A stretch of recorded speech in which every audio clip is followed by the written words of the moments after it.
In this video, we are going to do linear equation word problems involving work rates, and we're going to do the basic type of problems. So this says you have a job for a furniture store where you assemble furniture to put on the showroom floor. On average, you can assemble a piece of furniture in 2 hours, and your coworker can assemble a piece of furniture in 3 hours. How long would it take you to assemble a piece of furniture if you were working together? So what we're going to do here is think about the fraction of a piece of furniture that you could assemble in 1 hour. And what I mean by that is if you can assemble a piece of furniture in 2 hours, is it safe to say you could assemble a half of a piece of furniture in an hour?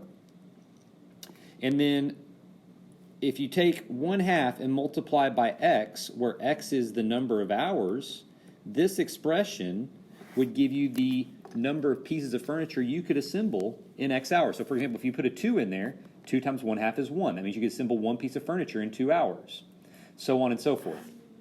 Now, and this is for you. So where, let's see, on average, you can assemble a piece of furniture in 2 hours. So that expression describes you. Now, we also know that your partner, your coworker, can assemble a piece of furniture in 3 hours. Okay? So think about for them, in 1 hour, they could assemble a third of a piece of furniture.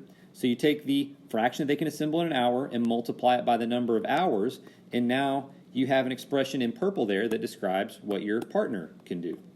And we know if we take how much you do for X hours plus how much your partner does for X hours, we're trying to see how long it takes you to together assemble one piece of furniture. So basically, this is the hard part. The hard part is getting from the word problem to setting up this equation. Now we just need to solve this equation. So I'll move over here to the right.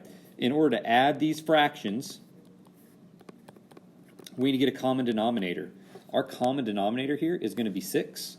That means I need to multiply this fraction on the left by a fancy 1 in the form of 3/3.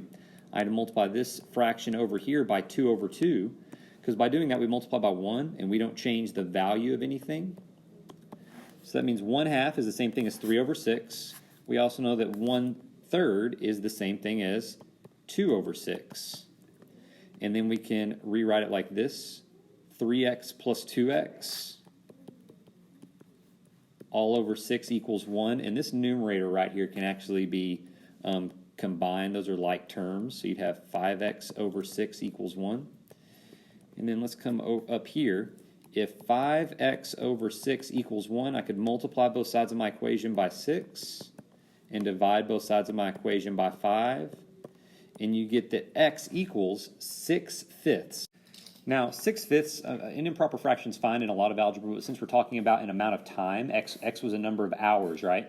So 6/5 of an hour is how much we can do, and so I'm going to have to erase everything in order to convert that. But that one way that you could do it is we know that 6/5 of an hour is equal to x minutes out of 60 minutes, and we could just solve this equation if you wanted to.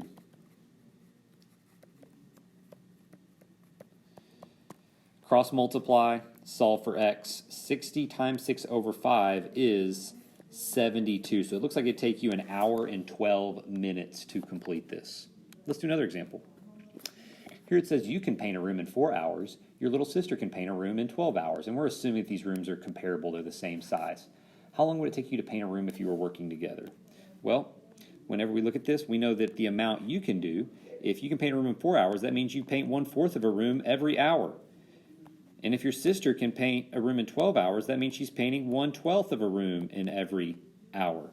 And we want to know if you take all the rooms you paint in X hours and all the rooms your sister paints in X hours, we want to know if you add that together, when does it equal 1? So to do this, we're going to have to get a common denominator once again. So I'm going to take my 1/4 right here, and I've still got my 1/12, but our common denominator here is going to be 12. So I can multiply this 4 by 3/3 and basically turn it into 3x over 12 plus 1x over 12 equals 1. Now that I have a common denominator, I can write it like that. And in my numerator, 3x plus 1x, those are like terms. That's just 4x.